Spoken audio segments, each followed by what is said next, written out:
istilahnya taskhirul Quran. Saya tadi itu ya sampai sekarang sebenarnya nggak paham sih yang dimaksud taskhirul Quran itu apa. Soalnya kalau dalam bahasa Arab taskhir itu kan luar biasa. Dalam Al-Quran subhanalladzi sakhkhara lana itu.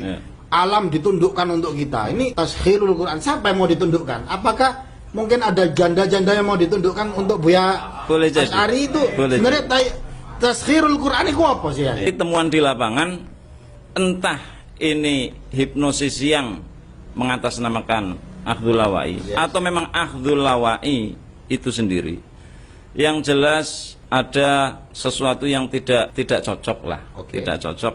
Dan kalau ada yang lebih baik itu supaya di-share. Saya menyimpan ini cukup lama. Jadi saya itu kan seneng menganalisa, berpikir karena karena background juga. Dulu saya pernah mengamalkan ijazah tafakur itu 3 tahun, jadi apa-apa itu tak dalami. Tapi dasarnya adalah supaya saya lebih mengenal keagungan Al-Quran lebih jauh lagi, lebih tinggi lagi. Akhirnya tersusunlah sebuah tulisan yang saya namakan Taskhirul Quran, penaklukan tanpa syarat dari Al-Quran. Ini yang memang perlu diketahui lah untuk semua peruqyah, terutama JRA, bahwa selama ini kita itu memperlakukan Quran sama dengan memperlakukan bacaan-bacaan yang lain. Memperlakukan bacaan Al-Quran untuk subuh sama dengan memperlakukan bacaan-bacaan yang lain selain Al-Quran. Dibaca ini sembuh, dibaca ini sembuh, dibaca ini seperti ini itu. Padahal enggak seperti itu. Tidak boleh. Ini akan saya sampaikan full ketika pendalaman materi ini, Taskhirul Quran. Kenapa dinamakan Taskhirul Quran, penaklukan tanpa syarat oleh Al-Quran? Karena memang kedudukan Al-Quran memang sebagai musakhir. Karena Al-Quran itu kalamullah, energinya energi ketuhanan, uluhiyah, sudah nggak bisa ditawar itu. Seperti saya bisa duduk seperti ini bisa dibuat seperti ini. Semua produk yang kita lihat sebenarnya sudah penaklukan dari Al-Quran. Alam tarau annallaha sakhkhara lakum ma fis samawati wa ma fil ardh.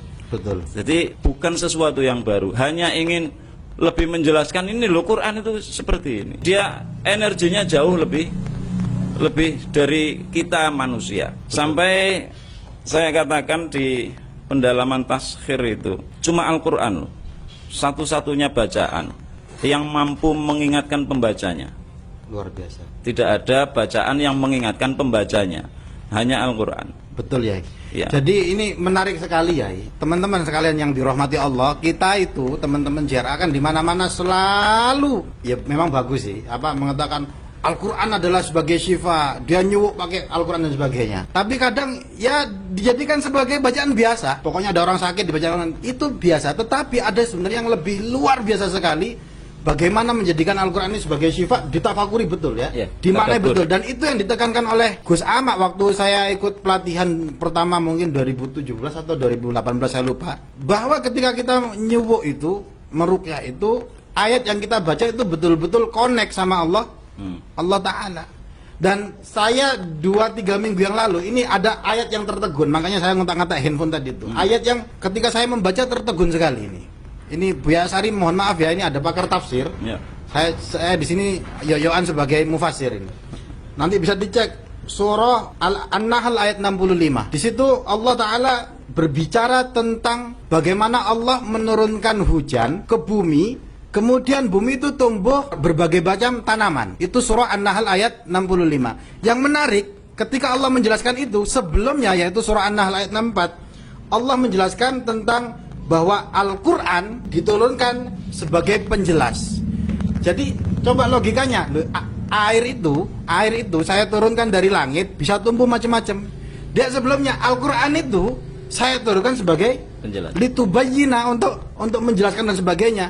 Dan berkali-kali Al-Quran menegaskan Al-Quran itu adalah hudan, Al-Quran itu adalah syifa, Al-Quran itu adalah Furqan. Dan ini bukan teori tok. Jadi kadang kita itu sebagai orang Islam, kadang itu ya cuma wah pemahaman tok. Ini hebatnya praktisi JRA, ini sebagai peluang. Kita ikut, gak usah macam-macam dah yang mendakwakan Al-Quran, hafid Al-Quran, mufassir dan sebagainya. Kita cuma ke bagian satu. Ayo kita jelaskan bersama-sama ke orang-orang bahwa Al-Quran itu adalah syifaun. Kenapa? Allah yang ngasih informasi bahwa Al-Quran itu bisa digunakan sebagai wasilah pengobatan. Jadi kalau nyuwok aja sekedar komat kamit fangkihu ma tabalakum minan nisa, jangan kayak gitu. Tapi dihayati betul itu. Dihayati betul. Saya ngomong tentang ayat-ayat poligami terus. Karena melihat wajahnya Buya Asy'ari di belakang kamera ini wajah-wajah yang apa? Istri. Yang ikatan suami takut istri tadi itu. Jadi teman-teman yang dirahmati Allah dimanapun berada praktisi JRA, ayo yang kita ada di beban kita sebagai praktisi JRA ini gak muluk-muluk tapi luar biasa. Istiqomah mawon wis. Dakwahkan Al-Quran sebagai syifa. Kita gak usah dakwah Al-Quran sing apa namanya bagian hafal Quran, mufassir itu bagian di Gus Baha itu.